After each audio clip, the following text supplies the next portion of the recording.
Selamat pagi, sahabat pembelajar, di mana saja Anda berada. Merdeka! Ya, masih dalam suasana hari ulang tahun kemerdekaan Republik Indonesia yang ke-75 ya. Kita peringati hari Senin tanggal 17 Agustus kemarin. Kita pagi hari ini berjumpa kembali di seminar online yang diselenggarakan oleh Indonesia Belajar. Untuk Anda yang belum mengenal Indonesia Belajar adalah sebuah media untuk belajar yang berisi motivasi, inspirasi, dan tentu saja pengetahuan dari para narasumber terbaik Indonesia.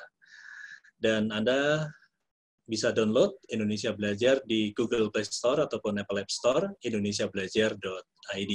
Dan Anda juga bisa klik website kami di indonesiabelajar.id. Anda juga bisa follow Instagram kami di indonesia_belajar.id, dan Anda juga bisa like Facebook fanpage kami di indonesiabelajar.id. Di channel-channel itu Anda bisa update informasi seputar seminar-seminar online yang diselenggarakan oleh Indonesia Belajar. Baik, sahabat pembelajar, di setiap hari Selasa jam 10 pagi, kita kehadiran seorang tamu istimewa pasti, yang membawa banyak inspirasi. Beliau adalah Mas Silih Agung Wasisa, seorang brand revenue consultant. Selamat pagi, Mas Silih. Pagi, Mas. Pagi. Merdeka, Mas? Merdeka.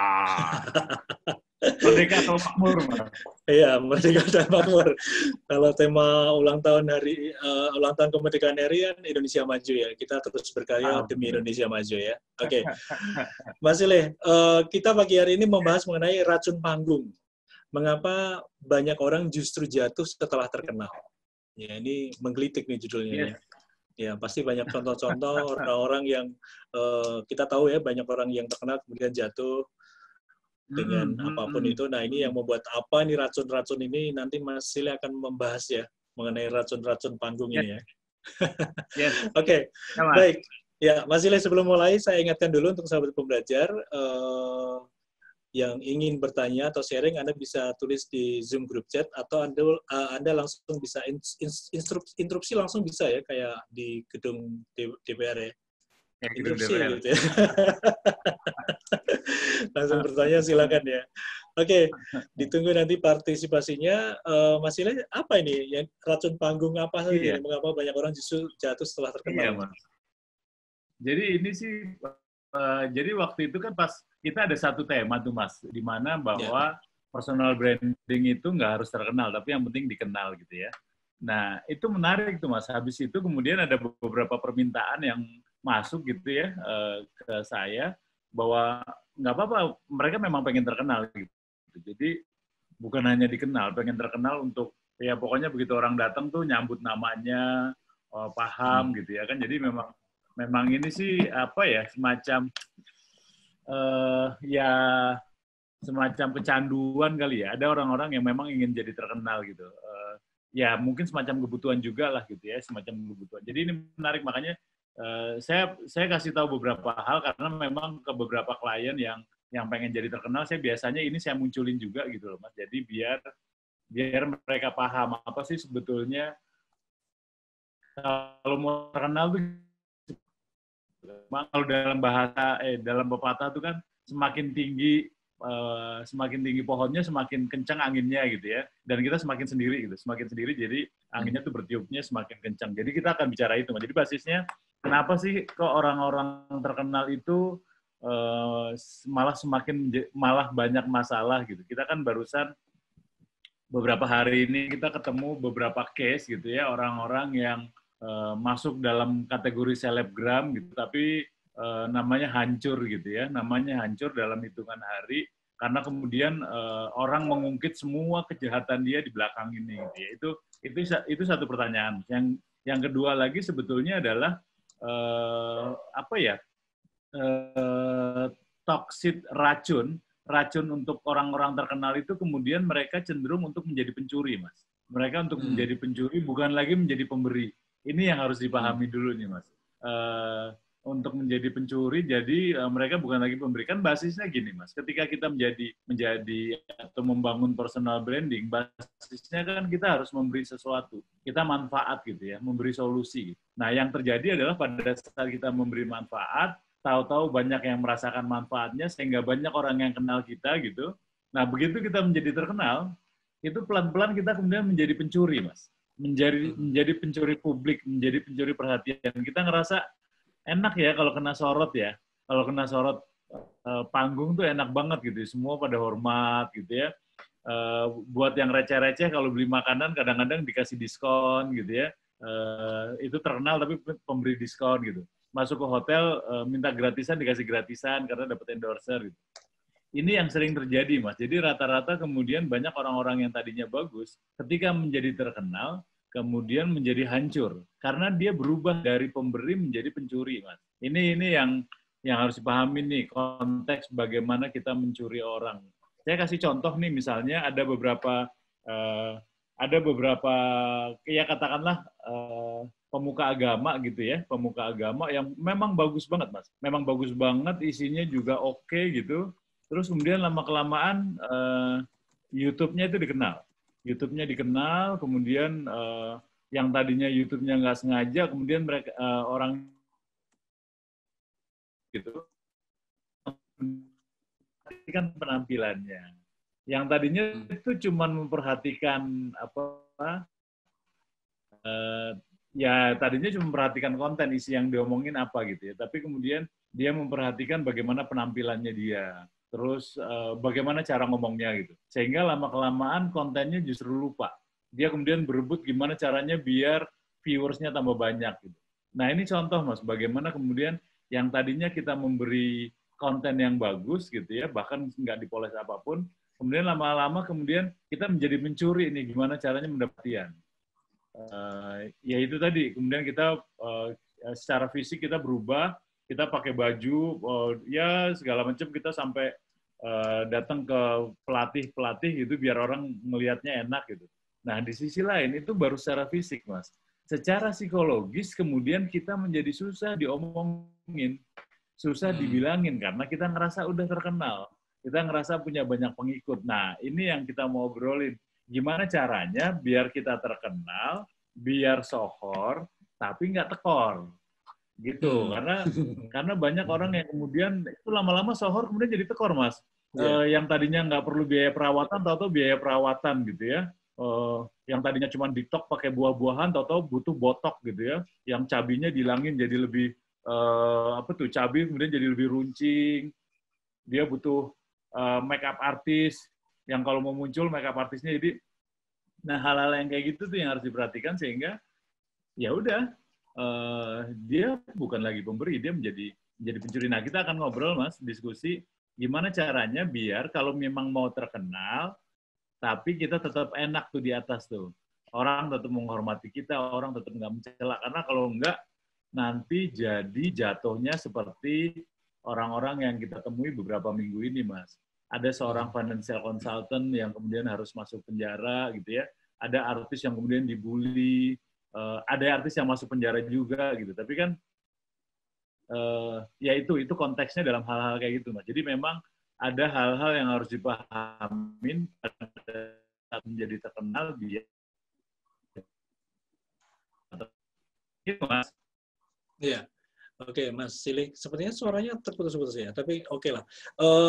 Jadi Ya. kalau habis dari memberi kemudian dia menjadi pencuri, ini sebenarnya pengaruh yang sangat besar dalam dirinya itu apa ya? Ada perubahan atau memang karena susah dibilangin juga ya Mas? Iya.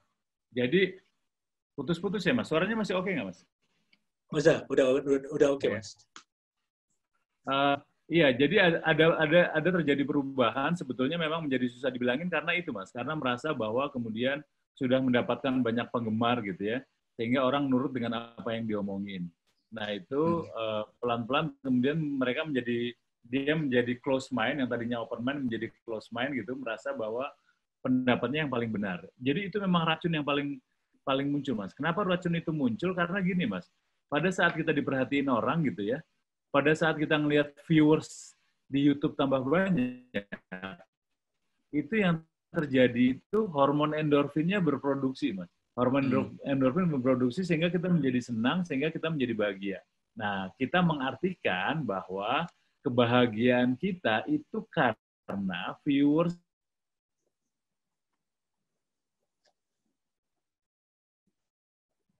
Halo Mas Silih. bagus, kemudian jadi konteks. Penampilannya dibenerin, terus kemudian tadi penampilannya dibenerin, dan yang paling parah sebetulnya tadi kemudian kita jadi nggak mau mendengar dengan orang lain. Itu racun panggung tuh yang paling bahaya di situ. Nah, tadi juga udah kita sebut, jangan sampai kemudian kita mencuri perhatian, mencuri publik nih. Padahal kan gini, kalau di panggung itu kan tujuan kita sharing gitu ya, Mas. Tujuan kita sharing tuh, dalam yang paling penting adalah sharing itu, basisnya adalah mendengarkan apa yang diinginkan oleh orang lain. Bukan membagikan apa yang kita punya. Tapi kita harus membagikan yang kita punya, sesuai dengan kebutuhan publik itu apa gitu. Itu yang paling penting tuh.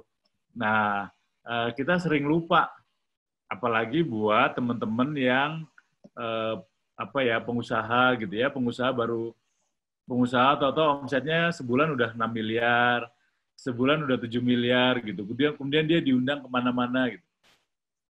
Nah, dia ngerasa bahwa yang dia sebarkan adalah kisah suksesnya dia nih.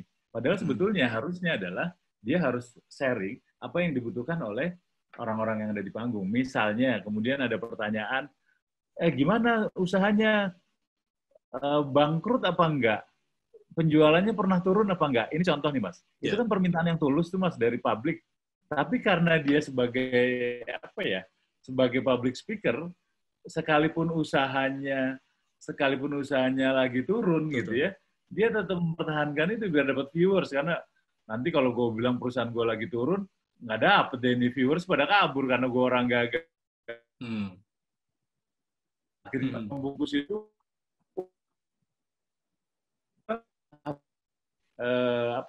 pencurian yang seperti itu yang muncul, sehingga orang yakin. Saya sering bilang ke teman-teman, saya bilang bahwa followersmu itu bukan pendukungmu. Banyaknya viewers yang di YouTube, banyaknya followers yang di Instagram ataupun di Twitter itu bukan pendukung. Bahwa mereka follow, iya, mereka ngikutin, iya, tapi kalau ada kejadian, mereka belum tentu menjadi pendukung. Dan itu kelihatan, Mas. Dan itu kelihatan dari kasus, ada berapa ya? Ada dua artis dan satu financial consultant, kalau nggak salah 2 minggu ini yang lagi dihajar krisis gitu ya. Kalau yang artis, mereka banyak pendukungnya sesama artis gitu ya. Tapi yang financial consultant ini, Mas, itu hampir nggak ada yang ngedukung. Padahal followersnya jutaan tuh. Di Instagram followersnya mendukung. Yang ada juga isinya malah menghujat gitu ya. Bahkan sesama financial consultant itu juga menghujat juga, karena ternyata sama financial consultant yang lain udah sempat dibilangin tuh secara japri, lu jangan ngomong kayak gitu, itu menyesatkan lagi, misalnya kayak gitu. Jadi hal-hal yang kayak gini nih yang harus kita lakukan pada saat agar kita menjadi terkenal tapi ya tetap eksis lah. Sohor tapi nggak tekor, Mas. Itu. Oke. Nah, Mas Sili, kalau misalnya tadi kan melakukan pencurian ke publik gitu ya, ini mereka sadar nggak sih, atau karena sadar nggak? Ini pertanyaan pertama dulu. Mereka sadar nggak melakukan itu? Iya. Bahwa itu bisa kontraproduktif, racun ya? Nggak sadar, Mas. Nggak sadar. Mas. Jadi beberapa case, beberapa orang gitu yang mulai menjadi terkenal gitu, bahkan ketika dibilangin oleh teman dekatnya, nah ini ada yang lebih parah, Mas. Bahkan ketika dibilangin sama ibunya, dia masih tetap ngeyel. Itu saking kuatnya racun panggung tuh, Mas. Saking kuatnya highlight ini, itu jadi itu tadi nggak bisa dibilangin gitu. Itu. Jadi kalau misalnya saya ada beberapa teman yang minta terkenal, saya biasanya bikin itu, Mas, bikin semacam surat semacam surat pernyataan sih. Tapi isinya warning sebetulnya. Warning kalau lu tuh nanti akan keras kepala. Kedua, akan susah dibilangin gitu.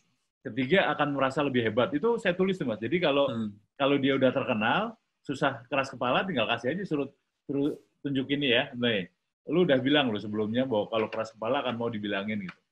Tapi itu lagi-lagi juga nggak bisa juga ya. Meskipun tanda tangan di kayak fakta integritas gitu. Fakta integritas gitu ya, bukan, Mas. Nggak ini ya.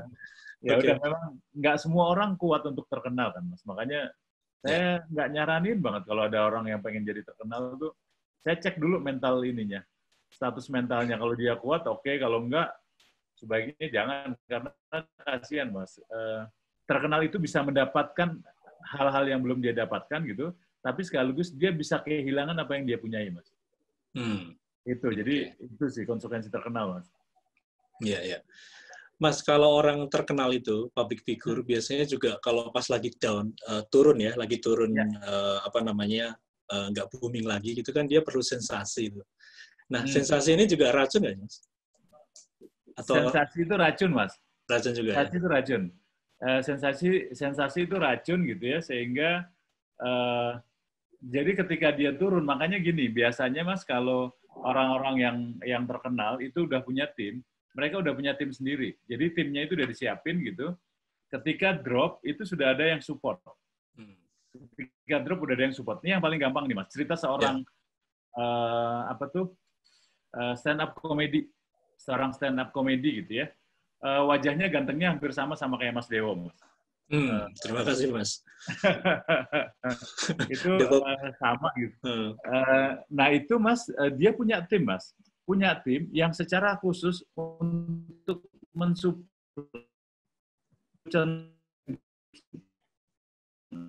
yang pertama. Jadi dia punya tim yang memunculkan lelucon, sehingga kedua dia tidak perlu untuk ini Mas, dia nggak perlu untuk kalau lagi down itu dia langsung bisa down gitu, bisa langsung dapat. Itu satu. Yang kedua, kemudian ini ada kasus menarik.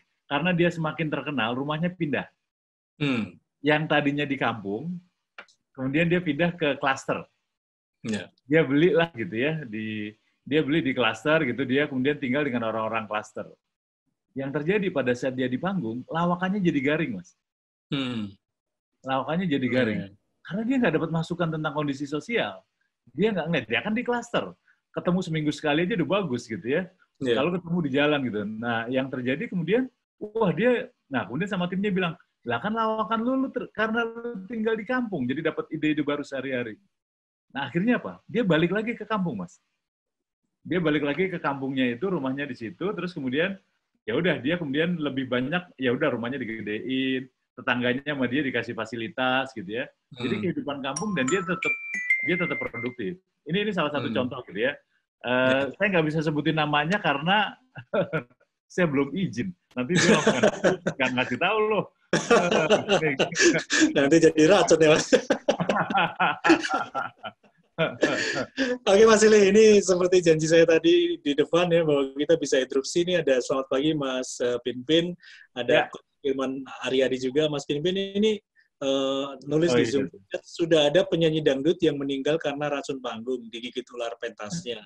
Padahal ibundanya sudah kasih nasihat agar tidak dangdutan dengan ular. Ya.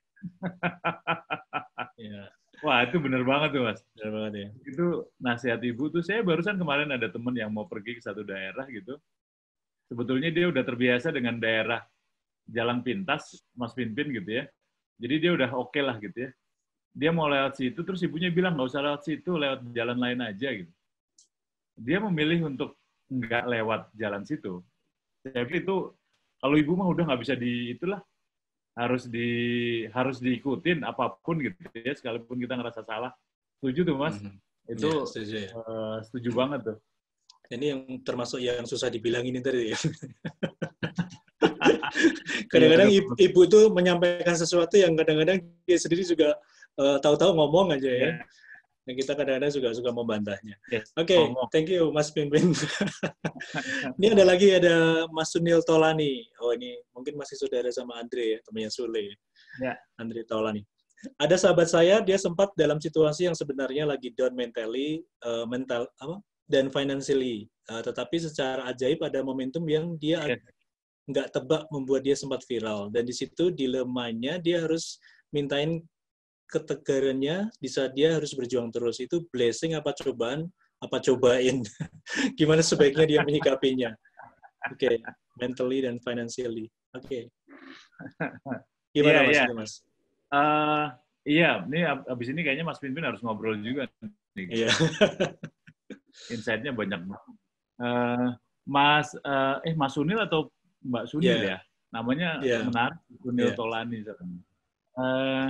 Jadi gini, bahwa kita memang situasi kadang-kadang secara mental kita down, secara finansial juga drop gitu ya. Nah, kemudian pada saat kemudian kita viral, apa yang harus dilakukan? Oke, Mas Sunil, apa yang harus kita lakukan gitu ya? Apakah kemudian kita harus terus terang tentang kondisinya gitu ya? Atau kita harus balikin nih, seolah-olah kita tegar kok gitu ya. Jadi ini yang menarik. Nah, kalau posisinya adalah kita ingin menjadi terkenal dan kita menjadi viral, kita harus ngomong apa adanya. Tapi harus dilatih, Mas. Ini dia. Jadi untuk menjadi terkenal itu harus berbeda gitu ya. Saya kasih contoh, ini sih kasus salah satu calon bupati di Garut ya. Bupatinya juga terkenal gitu. Mungkin sekarang udah masuk penjara kalau nggak salah. Tapi waktu itu awalnya, Mas, dia itu maju bupati dari calon independen, dan kemudian dia diskusi sama timnya. Dia bilang sama timnya, gue nggak punya apa-apa nih. Di tabungan gue itu cuma ada 150.000, dia bilang kayak gitu. 150.000 rupiah, itu dia tunjukin tabungan rekeningnya. Nah, ini yang menarik, Mas. Karena saat itu daerah Garut sedang kehabisan kepercayaan pada politisi, timnya ada yang inisiatif, udah nggak apa-apa, Kang, difotokopi aja, Kang, buku tabungannya, Kang. Nanti kita sebarin, Kang. Itu buku tabungannya disebarin sama nomor rekeningnya. Yang terjadi adalah orang kemudian menjadi salut dengan dia. Oh, gila, lu nggak punya duit, tapi mau maju gitu. Udah, akhirnya itu, Mas. Nomor rekeningnya banyak yang tahu gitu, itu banyak yang ngirimin. Jadi dia ada untuk biaya kampanye, untuk maju secara independen, dan akhirnya kemudian menjadi Bupati Garut gitu ya.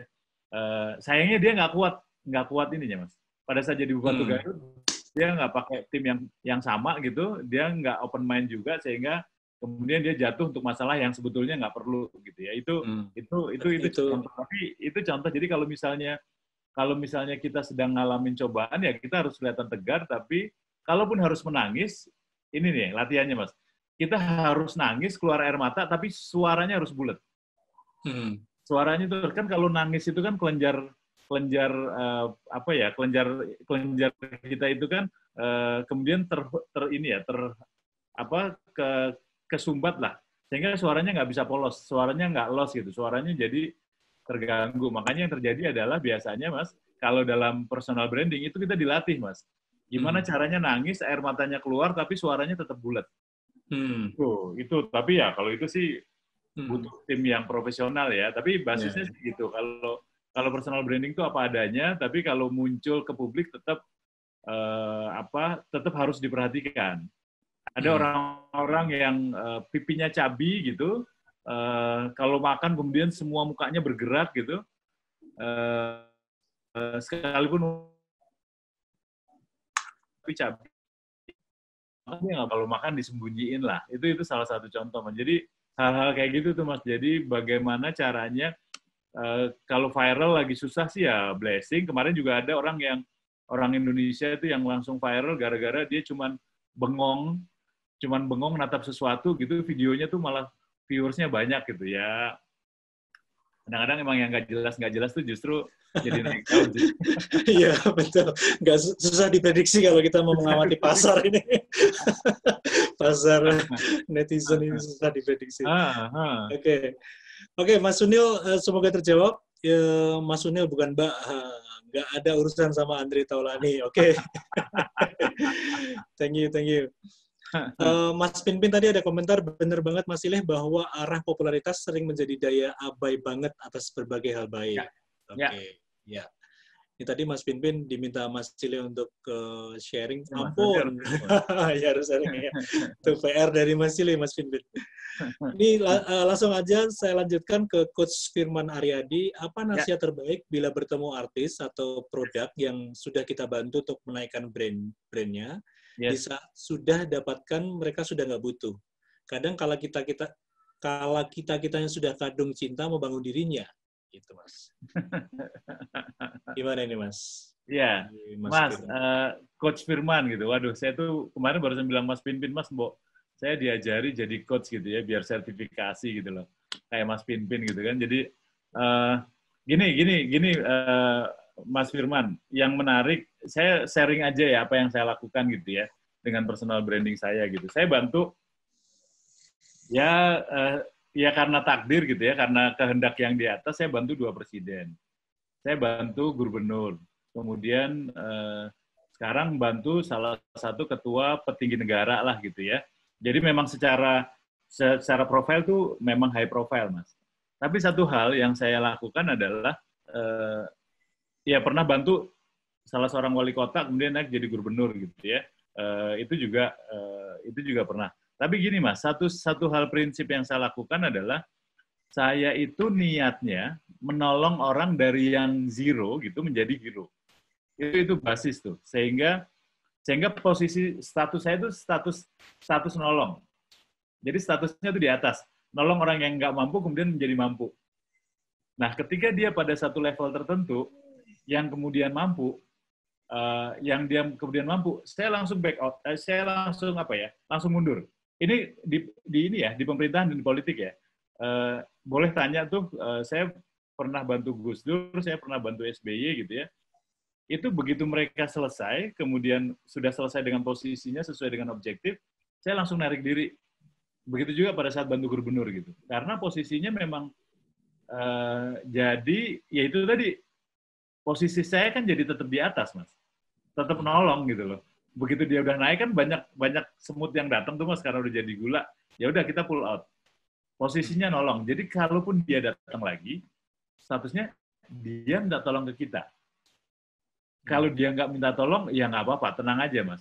Nanti satu saat kalau dia jatuh, pasti kita minta tolongnya ke kita. Jadi itu prinsip sih. Jadi prinsip kita nolong. Kalau dia bilang udah lu mau apa? Lu berterima kasih. Ya ini bahasa Mas Pinpin tuh bahasa dewa lah. Kalau kemudian kadang-kadang ada yang kemudian klien datang, kemudian dia minta tolong, thank you ya, gue udah jadi seperti ini. Lu sekarang mau apa? Kalau saran saya, jawabannya udah nggak usah. Karena kemarin saya tuh bantu.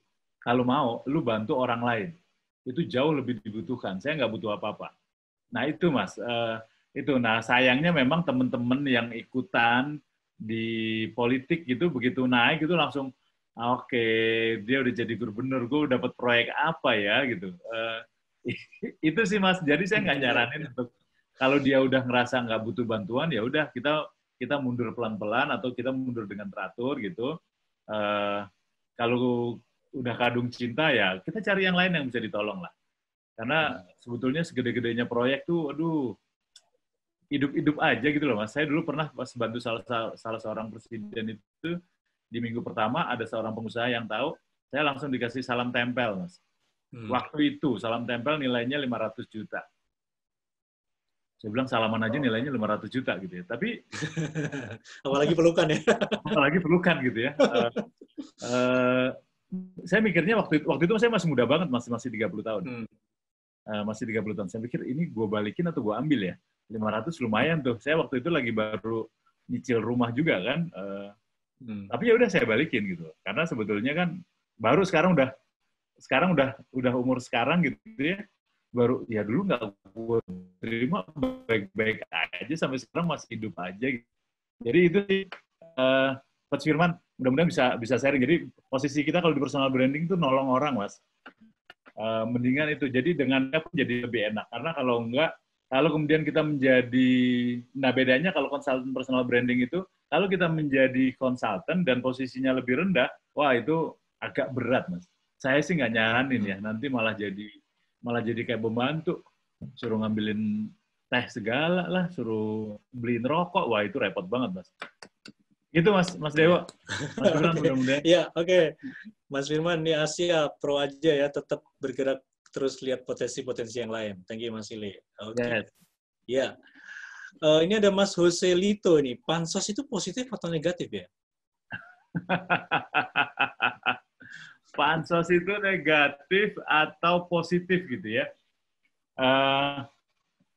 Gini Mas, jadi basisnya itu saya sering bilang dengan orang-orang yang suka ngerokok gitu ya, terutama social smokers gitu. Ada beberapa klien yang memang harus ngerokok, atau saya selalu bilang, basisnya kuat nggak, fisiknya kuat ngerokok nggak? Karena ada orang-orang yang ngerokok, kemudian dalam waktu seminggu itu paru-parunya udah penuh Mas. Paru-parunya udah penuh sehingga udah ketahuan lah, habis itu sakitnya akan muncul. Tapi ada orang-orang ada orang-orang yang rokok tapi paru-parunya tetap bagus gitu loh. Itu kan masalah gen ya, masalah genetik gitu. Nah, untuk orang-orang yang kalau memang harus social smoker kemudian paru-parunya bagus, masih boleh lah. Itu yang dimunculkan. Tapi kalau ternyata dia enggak, ya enggak. Nah, sekarang pertanyaannya, pansos itu bagus apa enggak? Saya baliknya gini aja. Kita siap nggak untuk menerima kritikan? Kita siap nggak untuk menerima para netizen-netizen yang julid? Kalau misalnya siap, ya oke, kita bisa untuk pansos. Tapi kalau nggak siap, ya itu udah selesai. Saya kenal dekat dengan beberapa jubir presiden gitu, yang sekarang ya gitu ya, jubir yang sekarang ataupun yang sebelumnya, yang sekarang kemudian menjadi staf ahli atau menjadi komut gitu. Wah, itu orangnya kontroversi, Mas.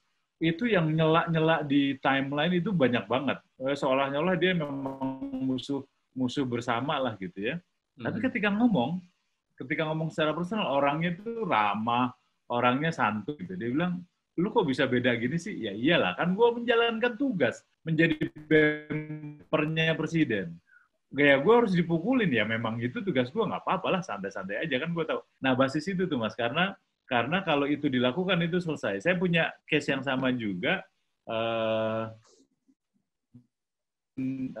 dijadiin hal yang sama,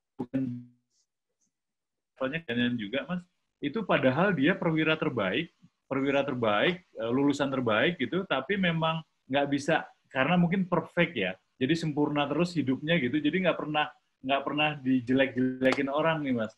Begitu dia sampai pada satu posisi, itu sebulan Mas, stroke Mas. Sebulan tuh jam 3 tuh langsung pingsan. Nah ini contoh nih, jadi saya waktu itu nggak handle dia, jadi saya nggak cek dulu kondisinya mental. Jadi pansos itu nggak masalah gitu, asal kita udah siap aja untuk apa ya, untuk melawan netizen yang julid-julid, karena kan mereka nggak jelas ya itu, dan kita nggak punya jejak digital yang negatif, gitu Mas. Oke, Mas Jose, semoga terjawab ini. Mas Sunil ini ternyata asisten Mas Pinpin. Oke. Salam kenal juga. Terus tadi Mas Sunil juga harus pada ngomong nih, para guru banyak banget. Biasanya angka kecil itu real, kalau angka MM-an itu biasanya makasih Mas. Bercanda nih. Oke. Mas Pinpin ini ada 2 komentar, mungkin bisa buka mic aja Mas Pinpin. Kayaknya kalau saya bacain kurang ada jiwanya ini. Iya, Mas Dewa, Mas Siri. Pagi, Mas. Selamat pagi. Pagi, Mas Pinpin. Pagi. Yang pasti saya mau konfirmasi dulu. Ini Bronil ini orang luar biasa, Mas Dewa. Oke. IG-nya banyak hal-hal inspiratif dan breakthrough bisnis banget. Luar biasa. Nanti saya kepoin. Ya. Mas Sili, ya udah saya spesifik aja. Yang pasti saya apresiasi banget sih topik Mas Sili unik ya. Satu highlight dari saya yang sangat blessing, personal branding Mas Sili katakan itu adalah daya dikenal ya, walaupun nggak wajib terkenal. Itu saya suka banget tuh Mas Sili. Thank you. Walaupun akhirnya lebih jauh lagi gini Mas Sili, di jurnal entrepreneurship sendiri itu juga udah jadi satu penelitian sih Mas. Jadi sederhananya gini lah, dalam pengembangan entrepreneurship ada dorongan lah teman-teman entrepreneur, yuk kembangkan personal branding gitu. Jadi orientasinya udah sampai spesifik itu, sehingga mungkin pertanyaan saya kepada Mas Ili begini deh. Saya suka dengan definisi daya kenal tadi, tapi memang saya coba pertanyakan secara lebih spesifik. Pandangan Mas Ili sendiri gimana, Mas? Sebenarnya korelasinya semakin daya dikenalnya itu semakin tajam, semakin tinggi, itu terhadap kesuksesan bisnis seorang entrepreneur, sejauh mana sih, Mas, yang Mas Ili potret selama ini? Mungkin itu, Mas Ili izin bertanya. Nanti kita sharing ya, Mas. Siap. Thank you, Mas Pinpin. Siap. Thank you. Ya, Mas, ini diskusinya bisa bakal panjang nih, menarik. Sebetulnya sampai seberapa jauh gitu ya? Saya juga ada beberapa pengusaha gitu yang udah mulai sukses, butuh personal branding gitu. Dan mereka selalu tanya seberapa pertanyaan Mas Pipin, seberapa jauh sih bisa ngerek usahanya gitu ya. Itu yang paling penting. Nah, saya sih bilang personal branding itu semacam kail gitu ya. Semacam kail, kalau kemudian kita bisa manfaatkan dengan itu, bisnis kita akan jalan. Maksudnya dia sangat mendukung keberadaan bisnis. Itu udah nggak bisa dipungkiri lah gitu ya. Kalau karena kan gini, basisnya yang namanya brand itu kan bagaimana mempersonalisasikan produk, mempersonalisasikan service gitu, sehingga ada human interest, ada interaksi manusiawinya lah gitu ya. Makanya kemudian McD sampai harus bikin Ronald McDonald gitu ya, gambar patung. Hoka-Hoka Bento juga bikin Tora sama Hanako gitu yang bisa disentuh, karena tujuannya ke sana. Nah, dengan adanya personal branding kita, itu brand akan cepat naik.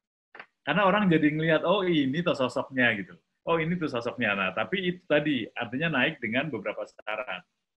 Syarat pertama adalah value kita adalah value brand itu sendiri. Value kita adalah, atau dibalik. Ini kalau misalnya kan gini, ada yang kemudian ngerasanya telat. Brandnya udah bagus, kemudian namanya baru muncul ya, mau nggak mau value personalnya harus sama dengan brandnya itu. Tapi kalau kesadarannya dari awal, Mas, kita bikin value brand sama dengan value pribadi kita.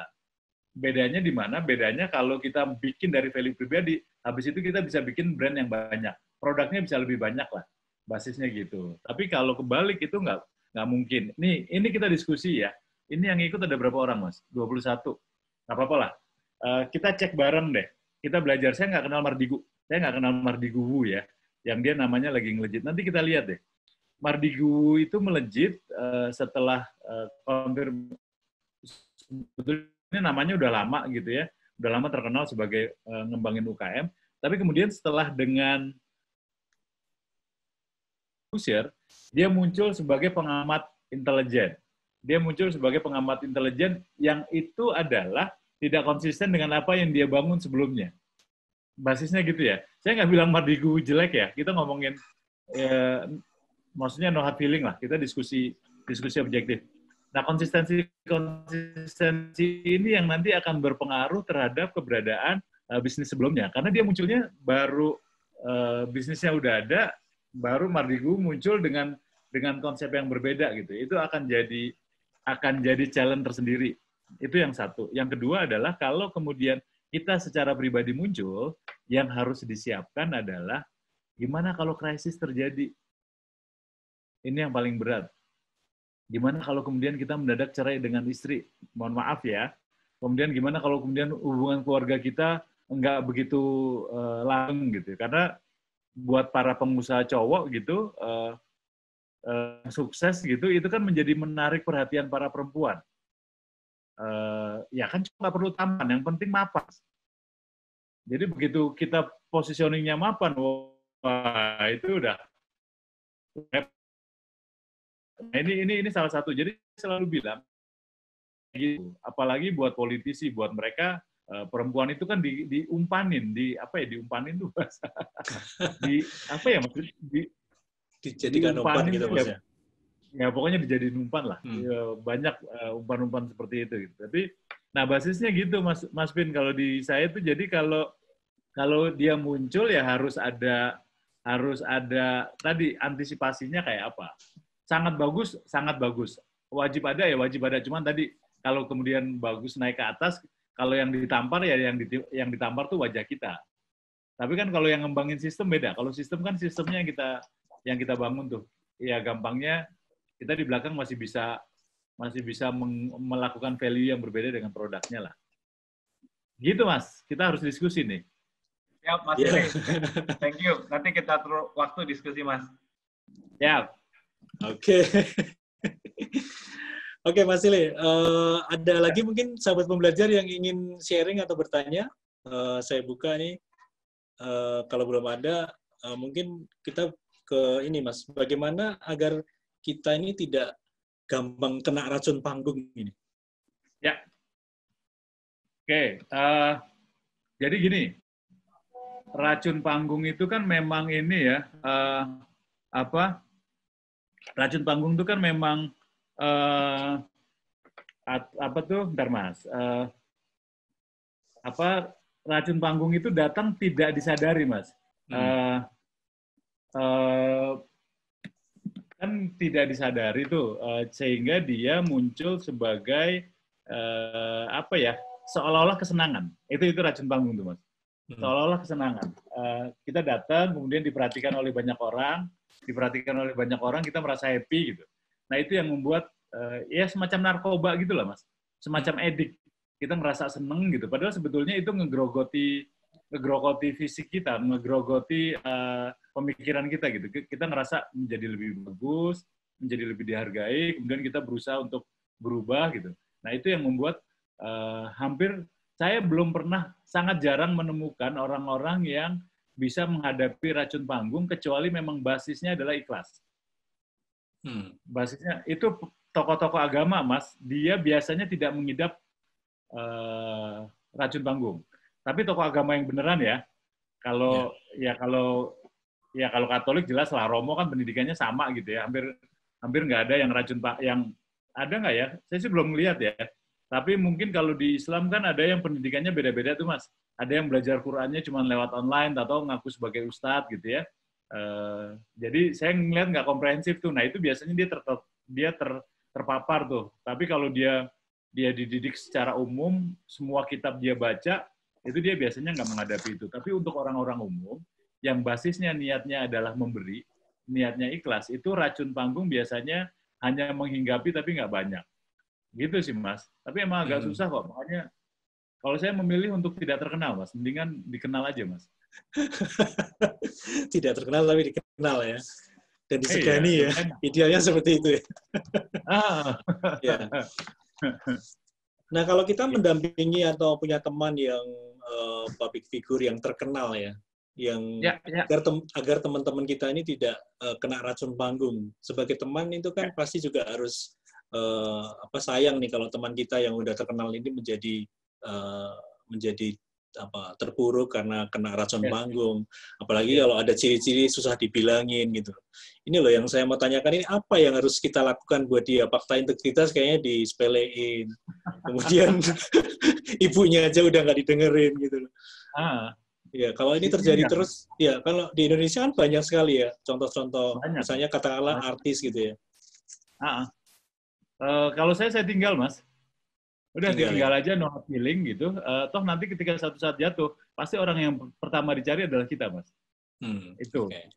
Saya sih sering gitu, dan ini sih kebiasaan aja ya. Saya bantu beberapa teman yang misalnya mau menempati posisi tertentu gitu. Begitu dia naik pada posisinya itu gitu ya, dia terpilih, saya biasanya langsung mundur gitu. Tapi begitu dia turun, saya biasanya langsung datang pertama. Jadi ya sebetulnya sih itu ya karena ini kan kita posisinya pada saat posisi kita sebagai penolong, Mas. Jadi pada saat dia jatuh, yang lain orang pada pergi, kita datang untuk ngasih obrolan ringan lah gitu, jadi hiburan. Gitu sih, Mas. Makanya saya lebih suka silaturahmi ke mantan pejabat gitu daripada datang ke pejabat baru, Mas. Kalau pejabat baru rame antri, kalau mantan pejabat kan kosong, Mas, sepi, rumahnya nggak ada. Iya, datang bawa martabak aja udah senang. Security udah nggak ada ya? Security udah nggak ada, Mas. Cukup martabak. Tapi ada kasus-kasus yang dihadapi Mas Sili ketika teman-teman misalnya kejatuhan pertama, kemudian Mas Sili datang dengan bawa martabak, habis itu dia naik lagi, mungkin kebetulan ada, Mas, kena racun lagi juga bisa ya? Bisa, Mas, bisa. Ya, ada itu. Sekarang ada, itu mah saya sebutin, kita semua kenal itu. Oke, jangan Mas. Nanti harus aku edit ini.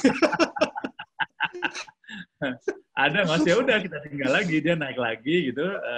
Tadinya udah posisi bagus, kemudian dia diberhentiin, ya udah kita datang ngobrol. Habis itu dia naik lagi, ya udah sekarang kita mundur lagi. Nanti kalau dia turun lagi baru kita datang. Jadi enak, Mas, temenan kayak gitu tuh. Iya, oke. Endorfin ini semua manusia punya ya, tapi karena agak sulit ya dengan kondisi-kondisi seperti ini. nggak bisa dikendaliin, Mas. Bahkan gini, Mas. Yang Ada contoh yang bisa dikendalikan nggak, Mas, teman-teman yang naik, kemudian dia memang, kecuali tokoh-tokoh agama ya, di luar tokoh agama mungkin yang kuat gitu. Di luar itu pernah banyak juga kan, Mas ya? Ini pertanyaan saya bisa nanti membawa optimisme gitu loh, bahwa kita kalau jadi orang terkenal itu juga nggak terjebak dalam panggung racun gitu. Banyak, Mas. Sebagian besar rata-rata bisa dibilangin selama dia paham objektifnya, Mas. Selama dia paham objektif. Jadi kan itu. Karena kan memang kenapa disebut toksik, jangankan panggung, Mas. Kita dipanggil namanya aja, kita dipanggil nama kecil, itu hormon endorfin itu udah berproduksi itu. Udah nolak tuh, Mas. Kita kemudian dipanggil nama gitu, terus kemudian pura-pura nggak senang tuh nggak mungkin, Mas. Jadi itu. Jadi memang hampir semuanya muncul. Makanya kemudian kesadarannya adalah bagaimana membangun kesadaran ini supaya tetap ada. Kalau di Amerika gitu ya, di mana personal branding memang sudah sangat profesional, itu memang ada tim, Mas. Ada tim yang komplit, ada psikolognya, ada dokternya, ada ahli sarafnya gitu. Jadi begitu ngomong sesuatu dan agak berbeda sedikit, bakal diserang, itu begitu mereka turun dari panggung, itu udah langsung dikepung sama timnya, Mas. Untuk istilahnya self healing dulu, self healing. Kemudian apalagi kayak posisi ini ya, kayak sekarang nih posisinya Trump. Posisinya Trump itu kan beda banget dengan posisi dia yang sebenarnya. Dia harus menjadi tokoh antagonis, dia harus menjadi tokoh yang sangat agamis dan menentang ya pokoknya kalau ada diskriminasi dia pro lah. Itu kan beda banget dengan Trump pada saat dulu menjadi pengusaha, Mas. Kita pernah ngelihat apprentice-nya, acaranya dia itu kan dia sangat bijak, sangat wise gitu. Jadi itu pasti begitu balik panggung itu udah ada konselor yang untuk ngobrolin dia gimana caranya sih. Gitu. Nanti kita buktiin aja begitu Trump selesai jadi presiden, pasti dia akan kembali ke aslinya. Nah, ini yang namanya rekayasa, memang pencitraan di sini nih, Presiden Amerika tuh sangat kuat dengan model pencitraan kayak gini. Gitu, Mas. Oke. Oke, baik, sahabat Mau Belajar, ada lagi yang mungkin bisa di-sharingkan atau ditanyakan? Kalau tidak ada, mungkin kita akan segera tutup seminar online pagi ini, Mas Ile. Oke. Dengan closing statement mungkin untuk tema kita hari ini, biar kita selamat dari racun malam. Iya, thank you.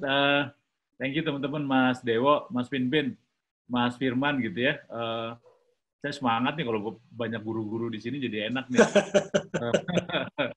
Jadi sih sebetulnya saya cuma pengen semacam bangun awareness lah bahwa menjadi terkenal itu konsekuensinya juga banyak gitu ya. Bahwa secara penghasilan kemungkinan menghasilkan gitu ya.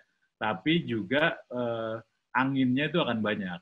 Racunnya itu akan banyak gitu. Sehingga kalau kita nggak hati-hati, kemudian terkenal itu kita bisa mendapatkan apa yang belum kita punyai, tapi juga akan kehilangan apa yang sudah kita punya. Itu aja sih, Mas. Makanya harus agak hati-hati banget. Itu, Mas. Oke. Baik, terima kasih Mas Ili Agung Wasisa, seorang brand revenue consultant. Sharing-nya luar biasa, agar kita terhindar dari racun panggung, yang kita sadar dan kita hati-hati ya. Oke, terima kasih untuk sahabat pembelajar juga yang sudah join, Mas Pinpin Bakhtiar, Coach Firman yang buka kamera. Terima kasih atas join-nya pada pagi hari ini, memperkaya diskusi kita ya. Oke, kita ketemu lagi hari Selasa minggu depan. Salam sukses luar biasa, stay healthy, merdeka. Merdeka, Mas. Merdeka. Terima kasih. Ya, terima kasih, Mas Pinpin. Mas Firman. Terima kasih, Mas Firman. Terima kasih. Yo, thank you. Terima kasih, Mbak Wiwi. Ya, terima kasih, Mas Firman.